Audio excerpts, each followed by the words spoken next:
Are you ready to overcome addictive behaviors? Today, I'm interviewing Anthony of Inclusive Yoga. He has a YouTube channel where he offers chair yoga, and I'm going to ask him some questions on healing from addiction through yoga. And my name's Mandi Gardner, and I'm a trauma informed yoga teacher as well as a DBT skills coach. Do you have any thoughts or any words for those who are watching or listening today? I just say honestly be patient with yourself and it's just about starting, right? It's not about don't worry about like the result. Don't be result focused. Focus on just the one day at a time, one moment at a time, just now, and let go of an image of perfection about yourself because it's okay. Like we all are as we are. We all have our journey. I love the one, I don't know who said it, so sadly I can't credit them, but they said every saint has a past and every sinner has a future, right? It's just there's no perfection. Everyone has their path, and what you see now is has a lot of stuff behind it. It's not just the way people come, right? And the way people Mm. are, they could be completely different in 10 years. It's not about perfection. Don't be ashamed about anything. That's all part of it. That's wonderful advice.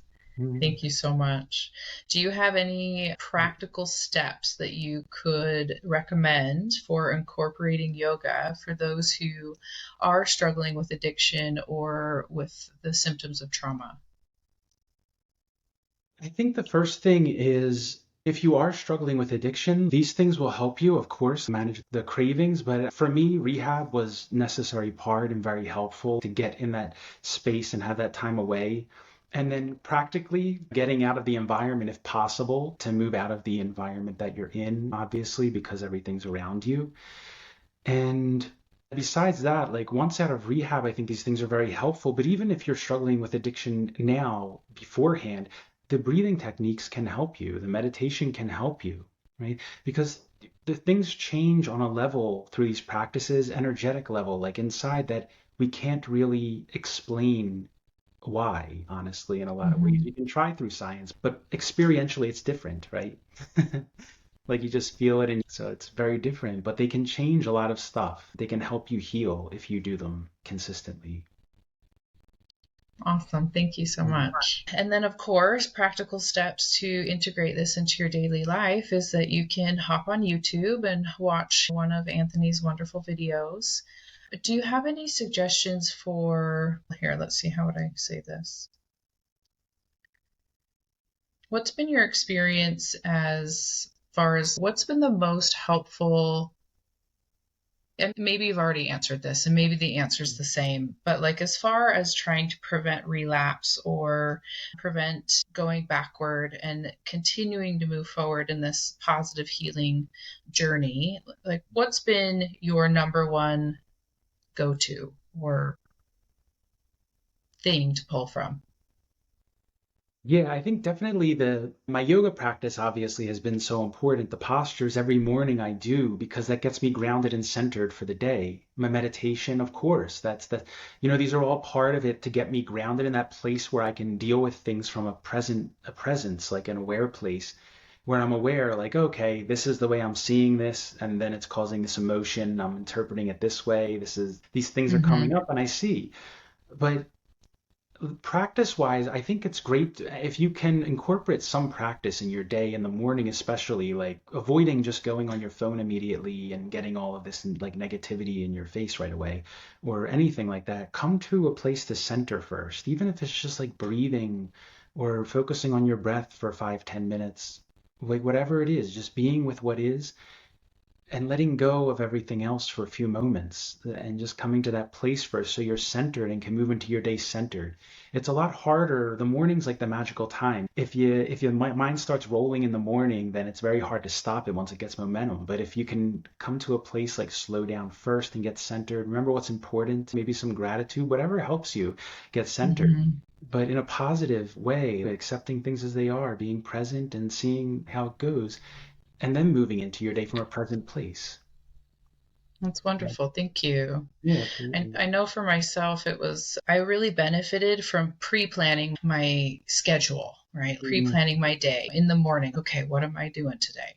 And good. just getting a very clear idea of, okay, this is what I'm doing, or this is what I'm doing this week. And having a schedule and being very good about including self-care, whether that's walking the dog or doing yoga or getting a facial. I found for me, it was really beneficial to keep myself busy in a way, right? To where I didn't find myself in a situation where I was bored and lonely, because I felt like that's when the urges of my addictive urges would come up the most. And so for me to help prevent a relapse, I really found that like setting a schedule and also making sure that there was self care in there was super helpful. So I don't know if that's helpful for others. I think it's very important to prioritize your self-care like that.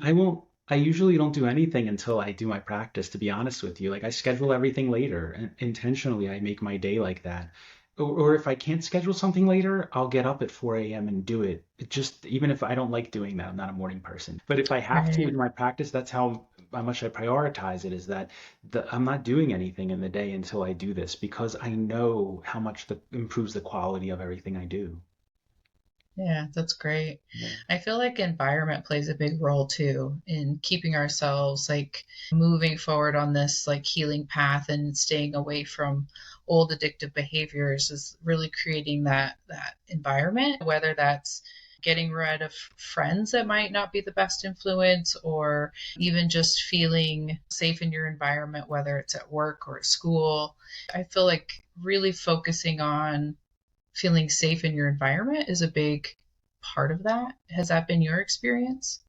Yeah, I do think everyone is different in the sense that, like, for example, my wife, like, the environment is very important to her. That has an effect on her. I'm a little different. It does affect me a little bit, but I'm more like an internal person where I can go inside myself. So I could be a little oblivious to things sometimes. So I think it depends, like, on the person. But I do think Yeah. it is important for, especially in the beginning, especially because, especially the environment, if you're getting drugs in a certain neighborhood, for example, a simple thing, right? Like that. Or if there's people in your life, try to prioritize relationships that I totally think it's okay to let people out of your life. We don't even really need to get rid of any relationships. We just have to let them go, right? And they go because it's not really conducive. No one's benefiting from that type of relationship, right? When it's conflictual all the time, it's conflicting all the time. I don't know if conflictual is even a word, but conflicting all the time. But like I say, prioritize relationships that make you feel energized, right? Like the conversations that you want to have. It's a pretty simple way to determine it, right? Who do you love talking to? Who do you enjoy having conversations with? Yes. When do you feel better? That's who you want to have a relationship with, right? The people that you feel drained Yeah. afterwards, why do you want to have, you don't resonate with them, obviously, if you feel drained. Yeah. That's such wonderful advice. Definitely. To focus on those positive relationships that help to move you forward. I think that's so Absolutely. beautiful. Yeah, good. So tell us, is there anything or what's next for you and inclusive yoga? If you're interested in getting into the chair yoga, we're going to do the 30 days in January again. So January 2nd to the 31st, we'll do the 30 days of chair yoga seated to standing. If you want to do it, or if you have parents or somebody that wants to get into to try yoga, it's very accessible and it will have some standing in it. So it's not going to be just seated if people want to strengthen their legs and balance, number one. And the second thing is I have a chair yoga teacher training coming in February or March. I haven't decided on the exact launch date.